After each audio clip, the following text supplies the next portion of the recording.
It's 2015, and here in America, where we have universal elementary school education and near universal access to the internet, people are still making the ridiculous claim that the Civil War was about anything other than slavery.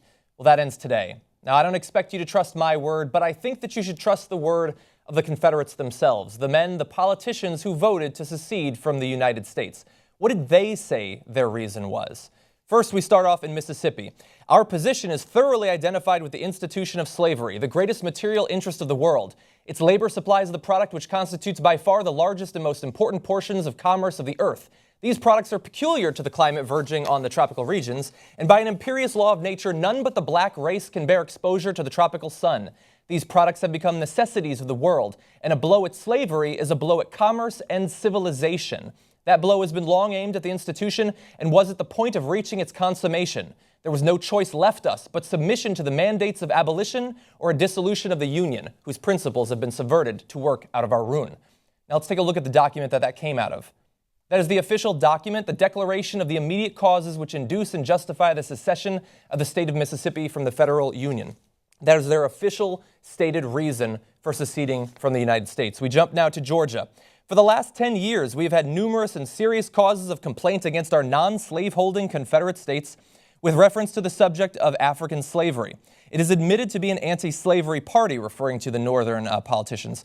Anti-slavery is its mission and its purpose. By anti-slavery, it is made a power in the state. While the subordination and the political and social inequality of the African race was fully conceded by all, it was plainly apparent that slavery would soon disappear from what are now the non-slaveholding states of the original 13. Again, we're going to bring up the graphic. This is from the official printed declaration of why Georgia was seceding. And by the way, you're seeing little segments in yellow. We took the liberty of showing you all of the times that the words slave or slavery show up in these documents. You'll notice it's common. Next, we go to South Carolina. But an increasing hostility on the part of the non-slaveholding states to the institution of slavery has led to a disregard of their obligations, and the laws of the general government have ceased to affect the objects of the Constitution. Thus, the constituted compact has been deliberately broken and disregarded by the non-slaveholding states, and the consequence follows that South Carolina is released from her obligation. That last sentence there says, specifically because they are going to try to outlaw slavery, we are now free to secede from the United States. And then you get the Civil War. Again, we're bringing up, this is the official printed declaration of the causes which induced South Carolina to leave the federal union. Another important state, Texas, let's talk about them. In all the non-slaveholding states, in violation of that good faith and comity, which should exist between entirely distinct nations, the people have formed themselves into a great sectional party, now strong enough in numbers to control the affairs of each of those states based upon an unnatural feeling of hostility to these southern states and their beneficent and patriarchal system of African slavery, proclaiming the debasing doctrine of equality of all men, irrespective of race or color, a doctrine at war with nature, in opposition to the experience of mankind, and in violation of the plainest revelations of divine law. They demand the abolition of Negro slavery throughout the Confederacy, the recognition of political equality between the white and Negro races, and avow their determination to press on their crusade against us so long as a Negro slave remains in these states. Once again, this is the official printed declaration of the reasons Texas chose to secede from the United States. Once again, you see slavery and slave peppered throughout that declaration. By the way, these sections that we're pulling, very often it will be the first paragraph, the second sentence. These are the primary reasons. We jump now to Florida. Now, Florida chose not to actually print their declaration, but it was found recently in one of the archives from their secession conventions where they said, "It is denied that it is the purpose of the party soon to enter into the possession of the powers of the federal government," speaking about the North, "to abolish slavery by any direct legislative act. It is in so many words saying to you that we will not burn you at the stake, but we will torture you to death by a slow fire. We will not confiscate your property and consign you to a residence in equality with the African, but that destiny certainly awaits your children, and you must quietly submit or we will force you to submission." Once again, now they chose not to actually publish that, but it is public record what they were saying at their convention to secede.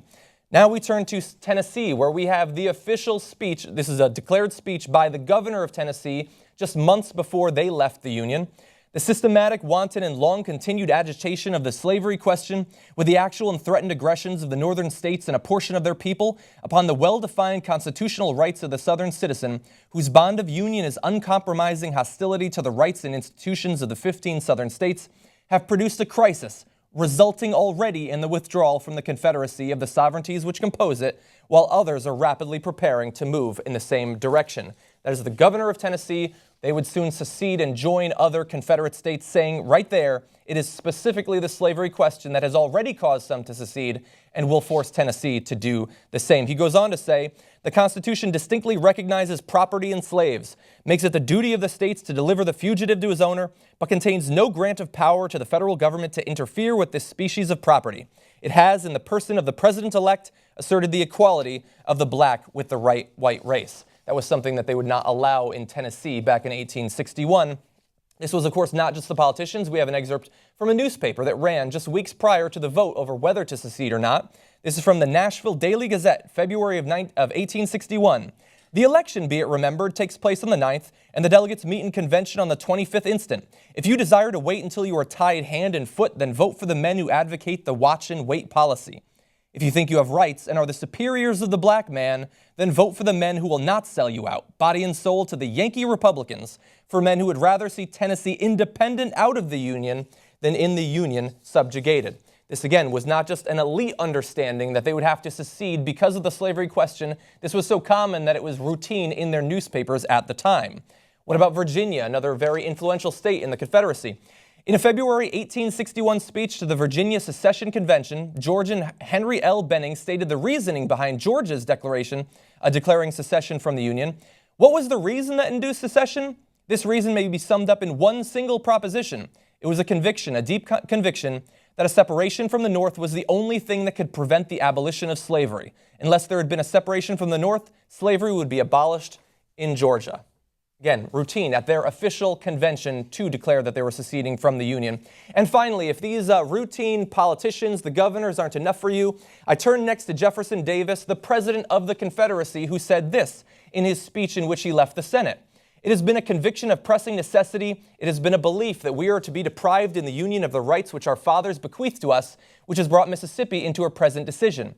She has heard proclaimed the theory that all men are created free and equal, and this made the basis of an attack upon her social institutions, meaning slavery, and the sacred Declaration of Independence has been invoked to maintain the position of the equality of the races. That was the president of the Confederacy giving you the reason that they had to leave.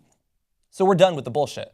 We're done with the lies. We're done with pretending that the Civil War and secession was about anything other than continuing slavery. We have moved past it. If you see somebody trying to convince you otherwise, if they try to convince me otherwise, I will tell them this. They can save their breath, they can hop in a time machine, and they can try to convince the Confederates. Because apparently the Confederates had different things on their mind. And that's my final judgment.